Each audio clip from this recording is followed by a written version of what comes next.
चलो, okay, good morning students. Beta, in this video of geography we shall revise our previous topics. Okay, this is a revision video and the chapter is lifelines of national economy, and in this video we shall discuss this topic. I have got a doubt from one student, and that is why I am making this video to clear this doubt. The topic is, the doubt is, Indian railways have been a great integrating force for more than 150 years. Explain the statement. This is also a very important question. Please write on this question also. Very important question for 5 marks. ठीक है जी, तो write down this question please. Very important question and we have to discuss this topic also, this question also. कहते हैं Indian railway जो है पिछले 150 साल से भी ज़्यादा समय से एक बहुत बड़ी इंटीग्रेटिंग फोर्स है. बहुत बड़ी इंटीग्रेटिंग फोर्स है इंडिया के लिए. इंटीग्रेटिंग फोर्स क्या है? मतलब पूरे देश को जोड़ के रखने वाली, पूरे देश को बांध के रखने वाली फोर्स है. Do you agree with this statement or not? If you agree with this statement then give reasons. तो बेटा the statement is true. The statement is true because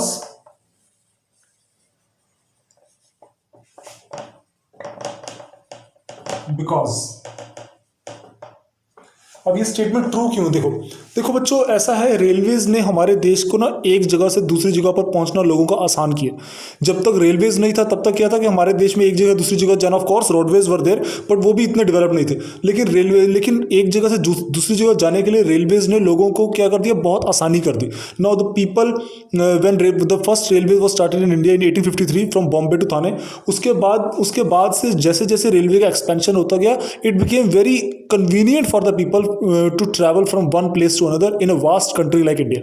okay, तो जो उससे हुआ क्या कि पंजाब के लोगों को बंगाल के लोगों तक पहुंच होगी, बंगाल के लोगों की असम तक पहुंच होगी, असम के लोगों की महाराष्ट्र तक पहुंच होगी, महाराष्ट्र के लोगों की कश्मीर तक पहुंच होगी, कश्मीर की तमिलनाडु तक पहुंच होगी. मतलब कि तो कश्मीर में तो चलो बहुत देर से रेलवे पहुंची, कश्मीर के लोग ये महाराष्ट्र के लोग पंजाब से हो गई. ठीक है, तो इससे हुआ क्या कि पूरे देश के लोगों को एक दूसरे तक पहुंचने का और एक दूसरे से मिलने जुलने का अवसर प्राप्त हुआ, एक दूसरे से मिलने जुलने का मौका प्राप्त हुआ. उससे फायदा क्या हुआ कि सारे देश के लोग जो हैं एकजुट होने शुरू हो गए. उन सबको पता चलना शुरू हुआ कि भले ही मैं पंजाबी हूँ, मैं बंगाली हूँ, मैं गुजराती हूँ, मैं मराठी हूँ, मैं आसामी हूँ, या नागालैंड से हूँ, मैं सबसे पहले इंडियन हूँ.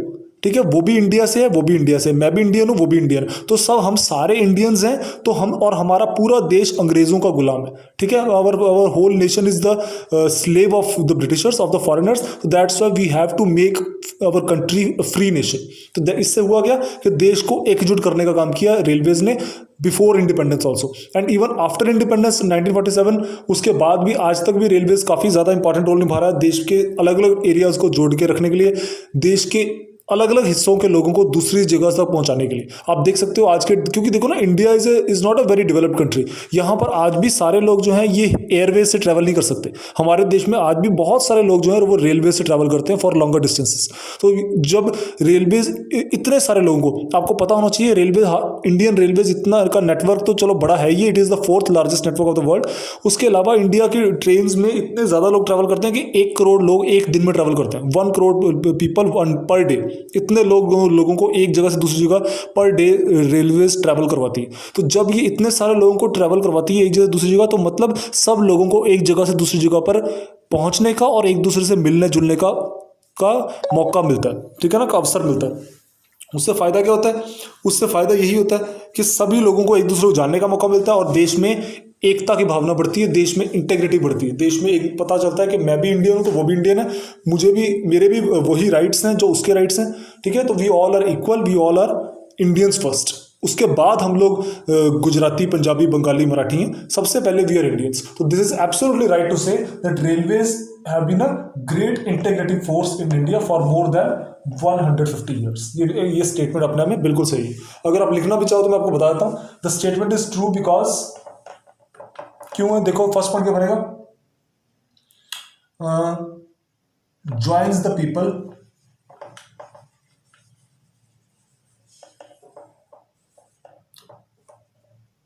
ऑफ various parts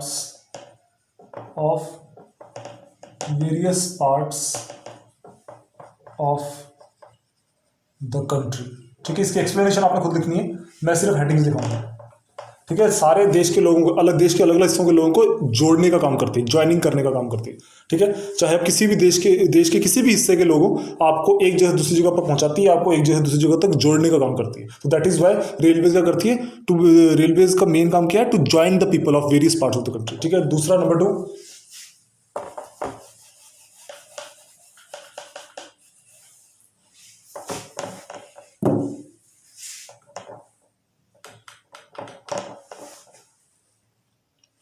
नंबर 2 है बच्चों, fills the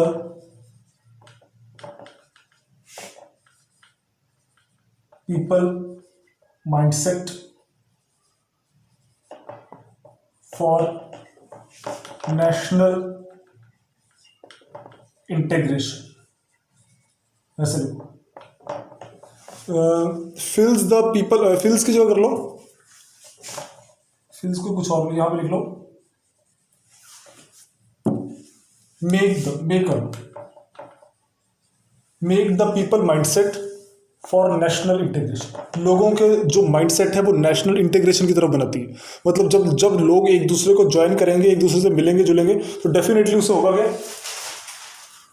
क्या कि लोगों को पता चलेगा कि हम सब लोग एक ही कंट्री के रहने वाले हैं। भले ही हमारे स्टेट्स अलग अलग है, हमारी लैंग्वेजेस अलग अलग है, हमारे कल्चर्स अलग अलग है, but we all are the citizens of a same country, of a single nation. इससे क्या होगा, देश में लोगों का जो माइंडसेट है वो नेशनल इंटीग्रेशन की तरफ जाएगा, वो एकजुटता की तरफ को जाएगा। ठीक है ना, तो रेलवे लोगों को एकजुट करने का भी काम करती है। उसके अलावा number 3,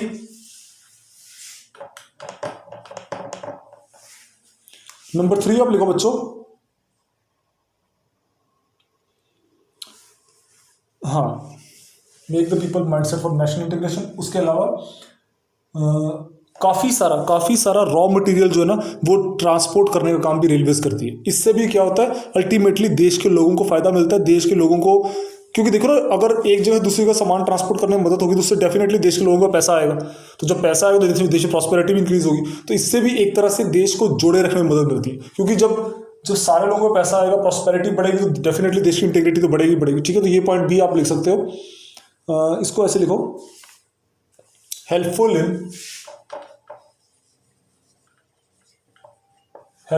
in bringing prosperity, helpful in bringing prosperity among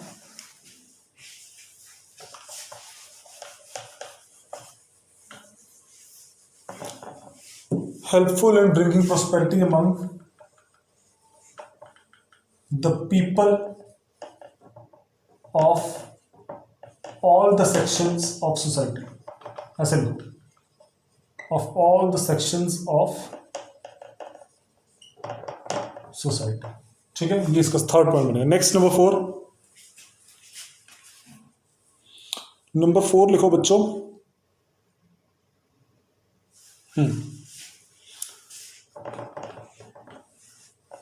accelerates the economic growth, accelerates the economic growth of the country की इकोनॉमिक ग्रोथ को एक्सेलरेट करने का काम करेगी। ठीक है, करती है रेलवे, मतलब accelerates the economic growth of the country. और क्या करोगे इसमें, हाँ, एक और पॉइंट लिखो, नंबर 5।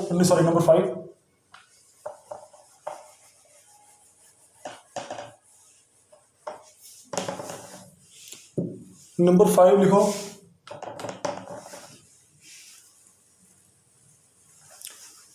अब देखो, इंडिया क्या है, एक एग्रीकल्चर डोमिनेटेड कंट्री, किसानों का देश है, द लैंड ऑफ फार्मर्स। तो रेलवेज फार्मर्स के लिए भी बहुत ज़्यादा हेल्पफुल है। और अगर फार्मर्स के लिए काफ़ी ज़्यादा हेल्पफुल है ना, तो इसका मतलब देश को एक तरह से एकजुट करने का काम कैसे कर रही है, क्योंकि जब ज़्यादातर लोग देश में फार्मर्स ही हैं, हर स्टेट में, तो फार्मर्स को एक जगह से दूसरी जगह तरफ अपनी क्रॉप भेजने में मदद मिलेगी। तो definitely it again bounds the country into one link, and it again strengthens the integrity of the country। ठीक है, तो इसीलिए आप यहां लिख सकते हो, हेल्पफुल फॉर द फार्मर्स। और फार्मर्स के लिए हेल्पफुल है तो मतलब कि पूरे देश के लिए हेल्पफुल है, क्योंकि देश ही इंडिया क्या है, India is a country of farmers. तो जब सारे तरफ के फार्मर्स को फायदा मिल रहा है तो डेफिनेटली देश के लिए एक इंटीग्रेटिंग फोर्स का काम कर ही रही है, डेफिनेटली देश को इकट्ठा जोड़ के रखने का काम कर रही है। उससे और इसका एक और पॉइंट और लिख लो,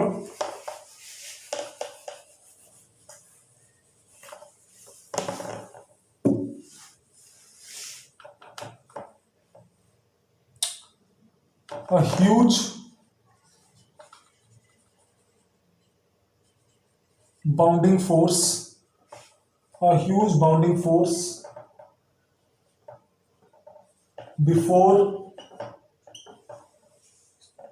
before and after independence। ठीक है, एक बाउंडिंग फोर्स के रूप में देश को जोड़ के रखने का काम कर रही है before independence and after independence. मैं आपको बताना चाहूंगा, अंग्रेजों ने तो रेलवेज अपने लिए बनाई थी, हमारे फायदे के लिए तो बनाई नहीं थी, ठीक है, अपने सामान को एक जगह से दूसरी जगह भेजने के लिए। लेकिन उसका अल्टीमेटली फायदा इंडियंस को कैसे हुआ कि हमारे देश के लोगों ने एक जगह से दूसरी जगह पर कनेक्ट होना शुरू कर दिया, एक दूसरे मिलना जुलना शुरू कर दिया। उससे क्या हुआ, एक दूसरे कल्चर्स को जानने का मौका मिला, एक दूसरे को समझने का मौका मिला, और उसका फायदा मिला कि कंट्री में ज़्यादा इंटीग्रिटी बढ़ी और हम सब लोग एक दूसरे को ज़्यादा बेहतर तरीके से समझ पाए और आज़ादी की लड़ाई को इकट्ठे होकर लड़ पाए। ठीक है, और आफ्टर इंडिपेंडेंस भी आज भी हम लोग रेलवेज के थ्रू ज़्यादातर लोग ट्रैवल करते हैं, बिकॉज इंडिया में आज भी बहुत सारे लोग जो हैं वो एयरवेज को अफोर्ड नहीं कर सकते, तो इसीलिए लॉन्गर डिस्टेंस के लिए ज़्यादातर लोग एयरवेज ही ट्रैवल यूज़ करते हैं, सॉरी रेलवेज यूज़ करते हैं। तो इसीलिए आज भी इवन आफ्टर इंडिपेंडेंस भी लोगों को आपस में ज्वाइन करा के कनेक्ट रखने का काम आज भी रेलवेज के ऊपर ज़्यादा है, बिकॉज आज भी for longer distances more and more people in India use railways as compare to the airways. ठीक है, नंबर 7 भी इसका लिख सकते हो आप।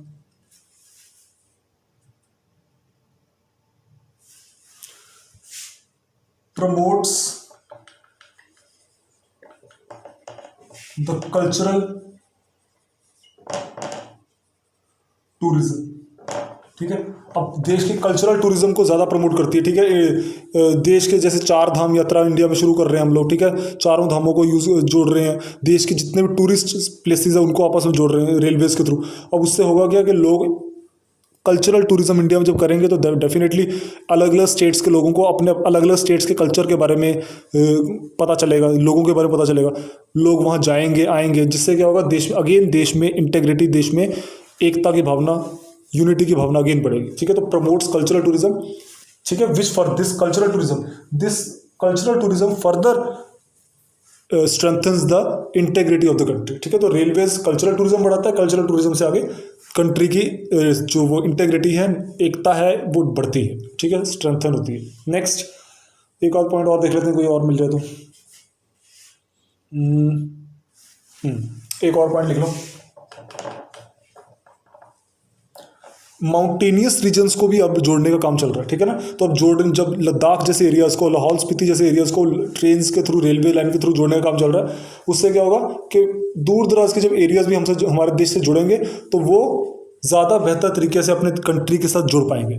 ठीक है ना, मतलब कि इकोनॉमिकली भी और कल्चरली भी, जिससे अगेन कंट्री की इंटेग्रिटी ज़्यादा स्ट्रांग होगी। ठीक है, तो आप लिख सकते हो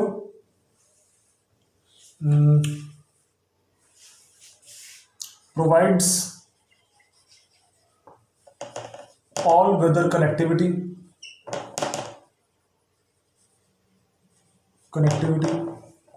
to far-flung mountainous ऐसे लिखो, to the people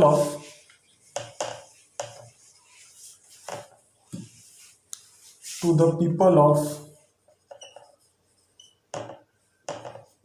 far-flung mountainous regions.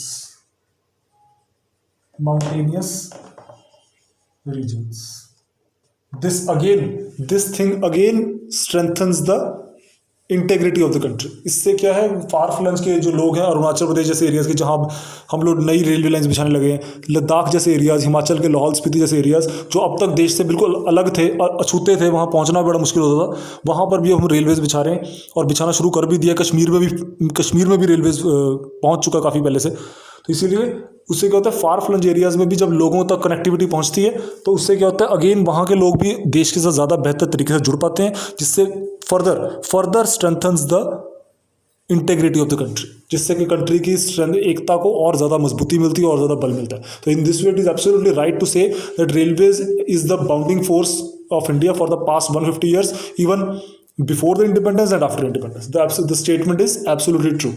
एक और मुझे चीज़ बतानी थी बेटा, जो एक और डाउट आया था वो आया था कि जो अंडमान निकोबार आइलैंड, हमारा मैप हमने किया था पेज नंबर कौन सा, ये पेज नंबर 89 पर, जो आपने इंटरनेशनल पोर्ट्स का मैप किया था, ठीक है, international ports and international airports, major ports and international airport. इस पर मैप में ना अंडमान निकोबार आइलैंड्स में पोर्ट ब्लेयर भी लिखा हुआ है।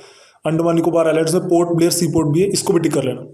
बच्चों ने पूछा था कि सर वो करना है कि नहीं, उसको भी कर लेना, Port Blair sea port in Andaman and Nicobar islands, ठीक है, वो भी टिक कर लेना।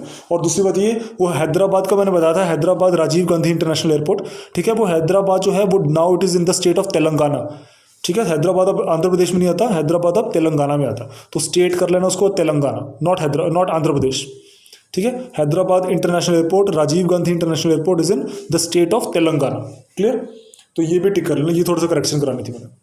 बाकी सारा तो हो चुका है। कोई और डाउट्स हो तो सेंड कर देना प्लीज़, ठीक है। मैंने डाउट्स क्लियरिंग सेशन के लिए वीडियो लगाई थी, तो कोई डाउट्स हैं तो please send your doubts. I will definitely either make a video or I will send the answers in your comment section, ठीक है। तो दिस वॉज टुडेज वीडियो।